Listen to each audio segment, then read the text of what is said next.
Iritty block പഞ്ചായത്തിന് കീഴിലുള്ള 6 തദ്ദേശ സ്ഥാപനങ്ങളിലെ ജനങ്ങളുടെ വിധിയാണ് ഈ കാണുന്ന മട്ടന്നൂർ ഹയർ സെക്കൻഡറി സ്കൂളിലെ ഈ സ്ട്രോങ് റൂമുകളിൽ ഉള്ളത്. നാളെ രാവിലെ 7 മണിയോടുകൂടിയാണ് വോട്ടെണ്ണൽ ആരംഭിക്കുക. ആദ്യം വോട്ടിംഗ് മെഷീനിലെയും തുടർന്ന് പോസ്റ്റൽ ബാലറ്റിലെയും വോട്ടുകളാണ് എണ്ണുക.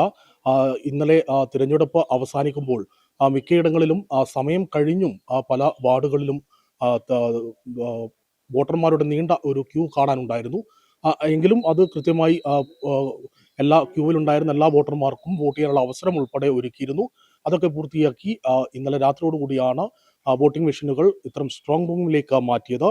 നിലവിലെ കണക്കനുസരിച്ച് കഴിഞ്ഞ തവണ 75.46% വോട്ട് രേഖപ്പെടുത്തിയ അയ്യൻകുന്നിൽ ഇത്തവണ 72.14 വോട്ടിംഗ് ശതമാനമുള്ളത്. കീഴല്ലൂർ പഞ്ചായത്തിൽ കഴിഞ്ഞ തവണ 84.59 ആയിരുന്നു വോട്ടിംഗ് ശതമാനം. അത് 83.92 കുറഞ്ഞിട്ടുണ്ട്.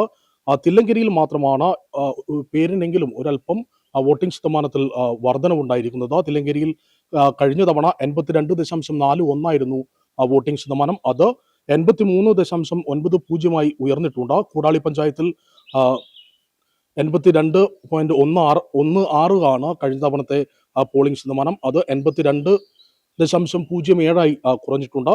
പായത്ത 80.21 ആയിരുന്നു കഴിഞ്ഞ തവണ. ഇത്തവണ അത് 77.15 കുറഞ്ഞിരിക്കുന്നു. ആറളം പഞ്ചായത്തിൽ 77.73 ആയിരുന്നു കഴിഞ്ഞ തവണ. അത് 74.23 കുറഞ്ഞിട്ടുണ്ട്. അതേ രീതിയിൽ തന്നെ തൊട്ടടുത്തുള്ള പേരാവൂർ ബ്ലോക്ക് പഞ്ചായത്തിന് കീഴിലുള്ള മാലൂർ പഞ്ചായത്തിൽ കഴിഞ്ഞ തവണ 83.2% പോളിംഗ് എങ്കിൽ ഇത്തവണ അത് 82.19 കുറയുന്ന ഒരു സാഹചര്യമാണ് ഉണ്ടായിട്ടുള്ളത്.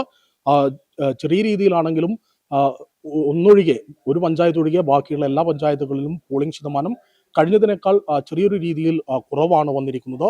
എന്തായാലും മണിക്കൂറുകൾ മാത്രമാണ് ഇനി ബാക്കിയുള്ളത്.